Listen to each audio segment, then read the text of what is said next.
suerte. ¿Y qué mejor que lo de Betty Vega Vidal, Chinita Cordillerana? Claro que sí. Yo creo que más vamos a ver. Te va a ir muy bien. Con fuerza. Vamos a ver, vamos. ¡Eso! Gracias a Florian de Jijí.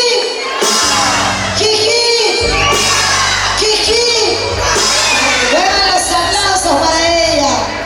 Gracias, sí se lo merece y es de Pasco y bueno. Sobre todo es de Mariscal Usuriaga que siempre pues ojalá respaldo de los piscobambinos. ¿Cuántos piscobambinos hay? Todos, ¿no? Qué bueno, me alegra que el día de ella acompañe. Porque bueno, yo soy hija de usuriaguino, mi mamá es de Yumpa y mi papá de Lupa. No es el mismo Piscobamba, pero la provincia siempre se representa con cariño y con orgullo. Ahora sí, sin más preámbulo, que siga la música.